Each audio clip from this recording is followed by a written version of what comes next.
If you're looking for a college football playoff sleeper team, look no further than Georgia Tech.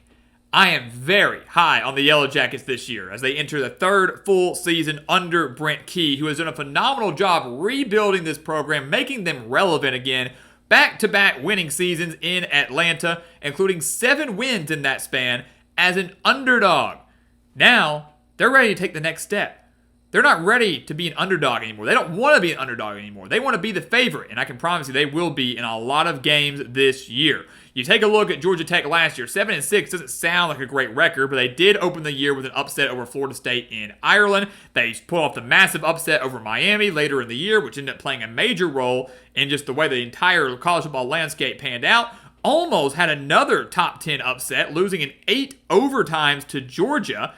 3 of their 6 losses last year were by 1 possession. They were banged up plenty at times. This is a team that I think last year was better than their record showed, and now if they can stay healthy, have a chance to take that next step and exceed that 6-7 win mark, and again, maybe be an ACC title and playoff sleeper. You take a look at the offense. 7 starters are back after they averaged 28.9 points per game, over 425 yards per game, 187 of those coming on the ground. This is a dangerous running team, not just because of their running backs, but because of their quarterback. Haynes King is one of the best quarterbacks in the ACC when he's healthy.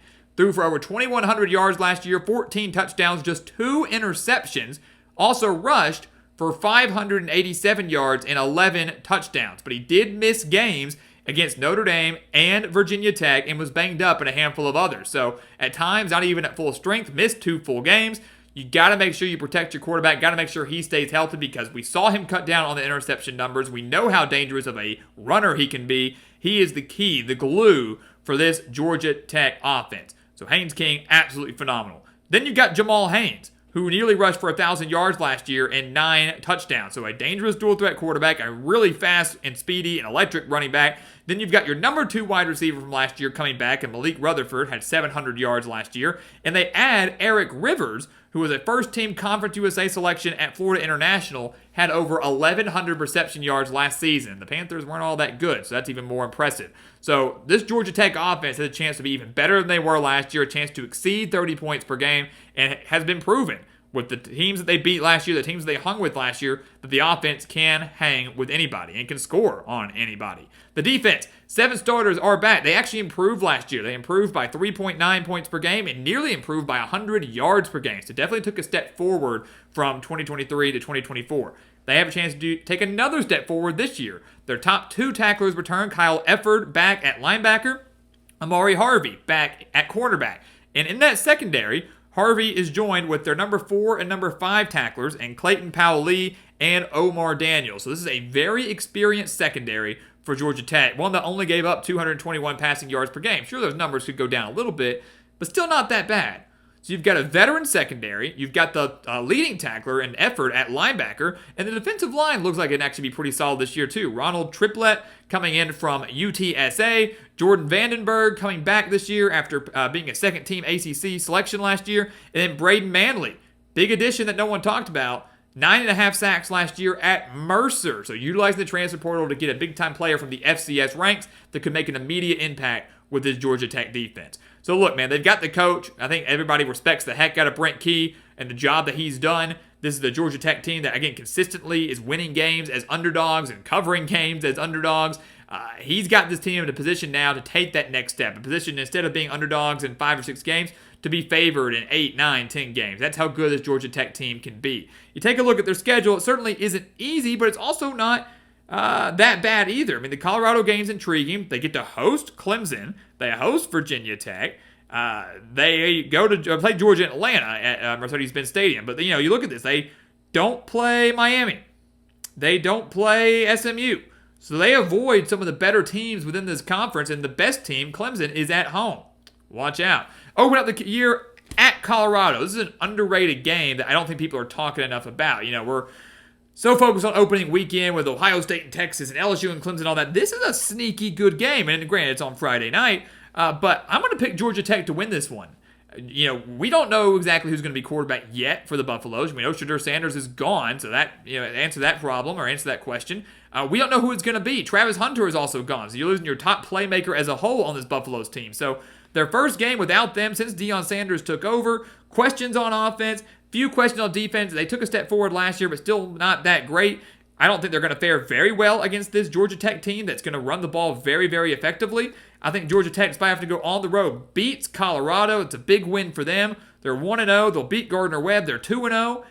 And then they take on Clemson.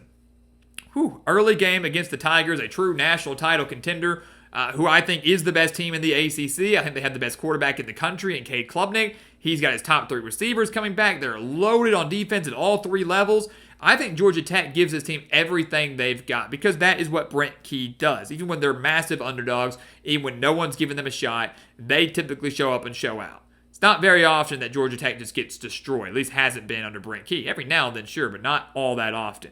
They give Clemson everything they've got. I think this game is actually pretty close heading into the fourth quarter, but Clemson will pull away. The Tigers are just that good. I think if they shut down the run game, meaning shutting down Jamal Haynes and forcing Haynes King to deliver the game through the air, not escaping the pocket, staying in the pocket, having to throw, I think it's going to work to Clemson's advantage. Though again, they shut down the ground game as a whole, running back and quarterback. They win this game. Clemson gets the win. It is close though. 2-1 for Georgia Tech. But they will win their next 3. They will cruise past Temple. They will cruise past Wake Forest, who I think will be one of the worst teams in the ACC this year, just because it is a rebuilding year in year 1 under Jake Dickert. And coming out of the bye week, well rested, they're going to beat Virginia Tech. And some might be saying, "Wow, why'd you mark that as a win so quickly? Didn't Georgia Tech lose last year?" They did. They lost to Virginia Tech 21-6 last year, but they didn't have Haynes King. They did not have Haynes King. So on the road, without Haynes King, they only lost by 15. They outgained the Hokies by 123 yards. Now, they're well-rested, at home. In theory, Haynes King is healthy. All signs point to a Georgia Tech victory to me. They will beat the Hokies, and they are 5-1 in the middle of October. Halfway through the season, they're sitting at 5-1. The only loss to Clemson. Not bad at all. Look at the next few games. Duke, Syracuse, NC State. Those 3 coming up before the second bye week. I think they're going to beat Duke on the road. I do. And I like this Duke team. They beat the Blue Devils by 10 last year. I think Duke's going to be competitive again this year. How quickly Darian Mensah fits into this offense will be interesting. Again, showed a lot of promise from Tulane. I think he's going to do fine with the Blue Devils, but will he deliver in a big way? Sometimes those transfer quarterbacks don't. The battle I'm watching is the Georgia Tech offensive line versus that underrated Duke defensive line. That's what we're going to watch. How great can the offensive line be, not just protecting Haynes King, but opening up running lanes for him and for Jamal Haynes, because that's what they're going to want to do, right? They're going to want to run the ball effectively. So that's what I'm watching out for, because this Duke defensive line is a lot better than people realize. But even if that ground game gets stopped, the Duke secondary is not bad. They're also not great. And I think Haynes King, with some dang good wide receivers, can get the job done here. So, and adding to that, while Darian Mensah is going to be solid, while Duke's offense isn't going to be bad, they're not going to be that electric. They're not that fast. They're not that high scoring. I think Georgia Tech's defense can slow them down, especially in that secondary. They get the win on the road. They are 6-1, rolling right now. They're going to beat Syracuse 7-1. It's homecoming for the Yellow Jackets. They lost to Syracuse last year by 3, 31-28, but they allowed over 500 yards of offense in that game. Well, now Kyle McCord is gone, and their top 3 receivers are gone. LeQuint Allen is gone. So a lot of the guys that helped lead Syracuse that 10-win season last year are now gone. It's only natural the Orange are going to take a step back. So offensively, they're not going to be as good. Defensively, they weren't that great to begin with. The Orange gave up over 150 rushing yards per game last year. I think they struggle now on the road, on homecoming. I think Georgia Tech wins that game. They're 7-1, and we are talking about them as an ACC title contender. We are talking about them as a playoff contender.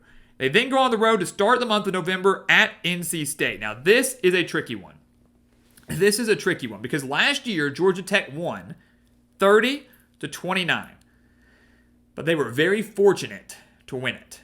Very fortunate. Scored a game-winning touchdown with just 22 seconds remaining. NC State missed the 58-yard field goal as time expired. Now, Georgia Tech has to go on the road where Dave Doeren's squad is really, really good. He has a very underrated home record. It's like 56-26 or something. I mean, it's like people don't talk nearly enough about how tough it is to play at NC State and how good they've been at home. So now you're going on the road against an NC State team that is better this year, I should say significantly, better this year than they were last year. This, to me, feels like a prime trap game because you look at the rest of the schedule. After NC State, I feel like the toughest game left is Georgia. So if you're Georgia Tech, you're thinking, God, if we can get past NC State, surely we can beat Boston College. Surely we can beat Pittsburgh. Even if we lose to Georgia, maybe we can get in the playoff. And if we do, my God, we're 11-1. I mean, you start getting ahead of yourself a little bit. And I think NC State kind of puts a halt to that. I'm going to pick the Wolfpack to win this game. Again, they are a better team than they were last year. I have a lot of faith in C.J. Bailey. They've got their top running back returning, their top 2 pass catchers, and a really good defense filled with a lot of key transfers. Might take a second to get going, but they should be going by November 1st. So I think Georgia Tech gets slowed up at NC State. That's how good this team can be. That's how tough that road environment can be. They slow up 7-2. Coming out of the bye week, the season's not lost. I mean, they've got 2 conference losses, so ACC title may be out of the question, but if they can win out, that includes a win over Georgia, they could have a case for the college football playoff sitting at 10-2. I tell you, I do think they're going to beat Boston College. They've not defeated the Eagles since 2016, but the Eagles just aren't good. The Eagles just aren't good. They really aren't. They've got a lot of questions on defense. Secondary is probably the strength of the team. Front 7, maybe not so much, which bodes well for Georgia Tech. I'm not sold on Boston College's offense. For some reason, for the last 15 years, they've never been able to figure out an offense. Don't think that's going to happen now. Off the week of rest, knowing they need to bounce back with the win, they get the job done. And I do think they're going to beat Pittsburgh. That's a tough one, but senior day for the Yellow Jackets, because again, that Georgia game is going to be played off campus. Senior day for the Yellow Jackets against a good Panthers team that has a stout rushing defense, has a really good front 7, but does have a few questions in the secondary that maybe Haynes King and these receivers can exploit. That's what's so dangerous about Georgia Tech. We know how good they are running the ball. People don't really talk nearly enough about Haynes King as a passer, but he is good. I mean, 2 interceptions last year. That's it. He's accurate. He takes good care of the football. And he's got 2 really good wide receivers at his disposal. And again, if that pocket collapses, if he's under pressure, he can extend plays with his legs. The longer you can draw out a play, the more likely it is for someone to slip behind the defense and get open. That's what's going to make Georgia Tech so dangerous multiple times this year. I think that's what's going to help make them dangerous against Pittsburgh as well. And I'm still not completely sold on Pittsburgh's offense. They've got some veterans there, but they're not the best in the world. They're not that electric. They're not that high scoring. They're not that fast. I think Georgia Tech gets the win. They're 9-2, setting up the massive rivalry showdown against Georgia, again, at Mercedes-Benz Stadium. Last year, I mean, God, what a thriller. 44-42 in 8 overtimes. Felt like Georgia Tech was going to find a way to get the win. Couldn't do it. They put 260 rushing yards, though, on Kirby Smart's defense. I mean, tons of pride. I think even Kirby Smart was like, man, that was a good football team. And like major props to come into Athens and play them that close and nearly win. The year before that, only lost by 8, 31-23. So Georgia Tech's getting closer. And it's only a matter of time before they finally break through and beat the Bulldogs. They're 3-20 against Georgia since 2001. It's only 3 times since 2001. They've lost 7 straight in this series. I unfortunately think it will be 8. I do think Georgia's defense is really strong once again, per usual. I think Kirby Smart is going to have a much better game plan to slow down this team. I mean, we saw what they were capable of last year. Kirby Smart's not going to allow his defense to get gashed like that again on the ground. Gunnar Stockton in at quarterback, a little bit more of a mobile threat than what Carson Beck provided. That's an extra element that Georgia Tech's defense has to prepare for. I do think it is close once again, but I can't pick the Yellow Jackets to get the win in this game. Give me Georgia and give me a 9-3 season for Georgia Tech. And honestly, to me, a fantastic year. I know this, I mean, your only losses are to Clemson, Georgia, and NC State. Clemson's probably going to be a top 5, top 10 team. Georgia probably a top 5, top 10 team. NC State maybe not, could be ranked. That just feels like a massive trap game to me. Even if you want to give them the win there, 10-2, might be good enough to flirt with a playoff bid. Probably not, because I don't think the strength of schedule is there outside of that. All of the wins that Georgia Tech is going to accumulate are probably going to come against unranked opponents. Their best win that we have listed, probably on the road against Colorado, maybe on the road against Duke, maybe Virginia Tech. But again, there's not many quality wins there. The strength of schedule, I don't think it's going to be good enough to have them in contention for a playoff berth unless they can find a way to win at least one of Clemson and Georgia. I do think they'll be very competitive in those games. But regardless, considering where this Georgia Tech program was just a few years ago, to have them now at 9-3 with a shot at a 10-win season, being very competitive in the ACC and very competitive on the national stage, that is a testament to the job that Brent Key has done in Atlanta. A phenomenal head coach, a phenomenal coaching job, a phenomenal team that he has put together. The Yellow Jackets going to be a lot of fun in 2025 and a breakthrough 9-3 season for them. The Yellow Jackets, underdogs, no more. So guys, as always, thank you so much for watching us here at the Gridiron Expert on YouTube, especially to my man Bill. Bill, hope you appreciated and enjoyed the video, man. We got that Georgia Tech helmet right there sent in from you, so we do appreciate you. Go Yellow Jackets as always, but everybody else, we hope you enjoyed the video. Please continue to like, comment, subscribe, share the videos, and check out everything down in the description below. That includes our website, thegridironexpert.com, home to our expert picks, which are some of the best college football and NFL spread picks in the country, home to our weekly newsletters, home to tons of exclusive content, week in and week out, all year long. You do not want to miss it. The link for it down in the description below. Become a member of our GE Nation today before the season gets going. It'll be the best decision you make all year long. And once again, as always, thank you so much for watching, and we'll see you next time right here on the Gridiron Expert. Yeah.